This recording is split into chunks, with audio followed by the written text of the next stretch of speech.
আসসালামু আলাইকুম ভিউয়ার্স, আপনাদের প্রত্যেকের জন্য আরেকটি গুরুত্বপূর্ণ কন্টেন্ট নিয়ে আমরা দাঁড়িয়েছি। আপনারা জানেন, আপনারা যারা মেকানিক্স আছেন তারা অবশ্যই জানেন যে এটা হচ্ছে থ্রোটল পজিশন সেন্সর। এটা হচ্ছে থ্রোটল পজিশন সেন্সর, আর এটা হচ্ছে আইএসসি বাল্ব। দেখেন, অর্থাৎ আইডিয়াল স্পিড কন্ট্রোল বাল্ব। এই আইএসসি বাল্ব যে আছে আর এই যে থ্রোটল পজিশন সেন্সর আছে, এই দুইটা জিনিস কিভাবে কাজ করে এটা আমি সরাসরি আপনাদের এখন দেখাবো। আমরা একটু খুলে নিই। দেখেন, একটা যদি খুলি তাহলে দেখবেন সরাসরি এখান থেকে আমরা দেখানোর চেষ্টা করবো। আমরা এটা খুলবো। খোলো, উপর থেকে তোমরা সহযোগিতা করো, খোলো।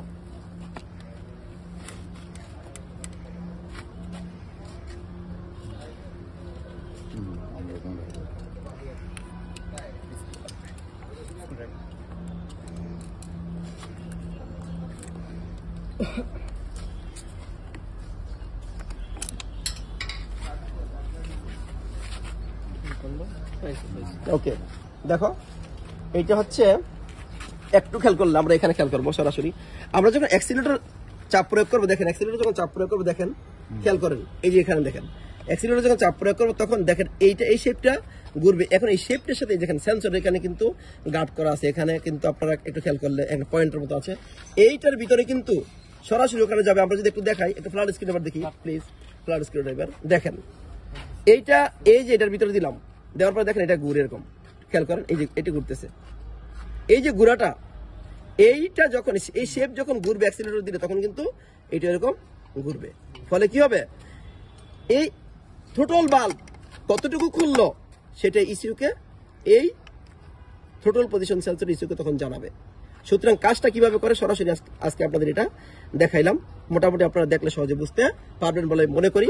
আর এখন তোমরা এটা সংযোগ করো। আমরা এখন যেটা করব সেটা হলো আইএসসি বাল্ব যে আছে, আমরা এখন পিছনের দিকে এখানে আইএসসি বাল্বটা আছে, সেটা কিভাবে কাজ করে সেটা আমি আপনাদের সরাসরি এখন দেখাবো। তোমরা দিকে খোলো, যাও ওইদিকে একটু সরাসরি আমরা এখন দেখার চেষ্টা করব।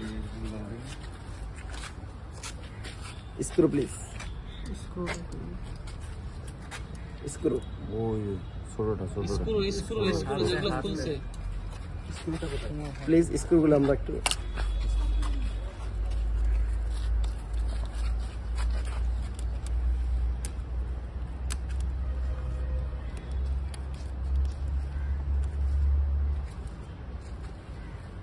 স্ক্রুড্রাইভার।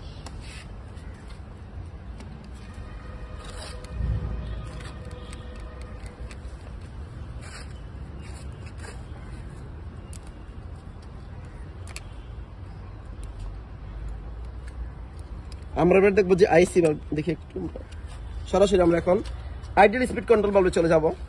এটাও কিভাবে কাজ করে আমরা সরাসরি দেখবো। এই যে খোলা আছে, দেখেন আপনারা দেখলে, এই যে দেখেন এখানে একটা শেপ আছে। দেখেন এই শেপ যদি ফ্রি না হয়, অর্থাৎ এই শেপ যদি ফ্রি না, দেখেন এখানে লক আছে, এই যে এখানে লক আছে। আপনারা যদি ভিতরের দিকে ভিতরের সার্কিট একটু খেয়াল করেন তাহলে বুঝতে পারবেন যে এখানে কিন্তু এরকম লকের মতন আছে। এই যে এখন আসেন, এই শেপ যখন ঘুরবে তখন অবশ্যই এই আইএসসি বাল্বটা তখন কি হবে, গরম হবে। সেই গরমটাকে কন্ট্রোল করার জন্য, অর্থাৎ এটাকে আপনার ঠান্ডা রাখার জন্য, দেখেন এই যে কুলিং সিস্টেমের যে পাইপ আছে, দেখছেন এই যে কুলিং সিস্টেমের যে পাইপ আছে লাগানো আছে, একটা দিয়ে আসবে আবার আরেক পাইপ দিয়ে চলে যাবে। অর্থাৎ এটাকে ঠান্ডা করার জন্য এখানে কুলিং সিস্টেমটা ব্যবহার করা হয়েছে। দেখেন এটার সাথে এটা কিন্তু একটা সংযোগ দেখতে পাচ্ছেন। তো এই যে দেখেন পানি একদিক দিয়ে আসবে, আসার পরে পানি আবার আরেক দিকে যাবে। অর্থাৎ এটাকে ঠান্ডা করার জন্য, অর্থাৎ এই তাপমাত্রা কন্ট্রোল করার জন্য কিন্তু কুলিং সিস্টেমের এখানে ব্যবস্থা করা হয়েছে। আমরা এখন একটু সংযোগ করে আপনাদের দেখাবো।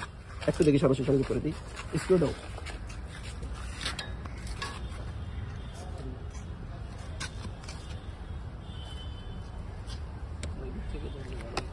দাও স্ক্রু দাও।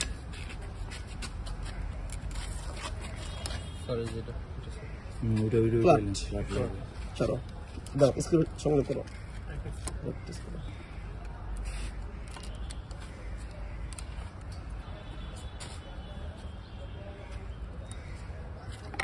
একেবারে আমরা সামনের থেকে দেখার চেষ্টা করব।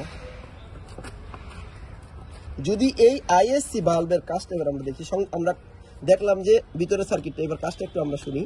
অর্থাৎ যদি আপনার এই আইডিয়াল স্পিড কন্ট্রোল ভালভ যদি ঠিকমতো কাজ না করে, তাহলে কিন্তু আপনার যতই মনে করেন যে এই মনে করেন আইডিয়াল আপনার অ্যাডজাস্ট করে রাখি, আমরা টিউনিং করে রাখি, কিন্তু এই টিউনিং কিন্তু থাকবে না। অনেকেই কিন্তু আমাকে সাধারণত এই ধরনের কথা বলে যে স্যার আমার ইঞ্জিনটাকে টিউনিং করার পরেও টিউনিং থাকে না, অর্থাৎ কম বেশি হয়ে যায়, অর্থাৎ স্পিড একটু বেড়ে যায় অথবা কমে যায়।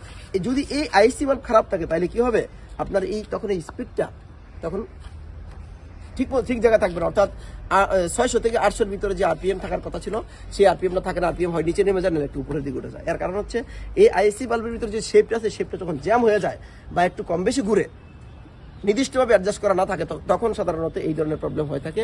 এই প্রবলেম সমাধান করতে গেলে অবশ্যই কিন্তু আমাদের এই আইসি বাল্বটাকে মাঝে মাঝে সার্ভিসিং করে রাখতে হয়। প্রবলেম হলে একটু সার্ভিসিং করে দেখতে হবে যাতে করে ওই শেপ ঠিক মতো কাজ করে কিনা। যদি শেপ ঠিক মতো কাজ না করে তাহলে কিন্তু আপনার এই আইডিয়াল যে অ্যাডজাস্ট করবেন সেই অ্যাডজাস্টটা ঠিক মতো থাকবে না। তো মোটামুটি আপনারা আমার উক্ত ভিডিও দেখলে সহজে বুঝতে পারবেন বলে আমি মনে করি। ধন্যবাদ সবাইকে।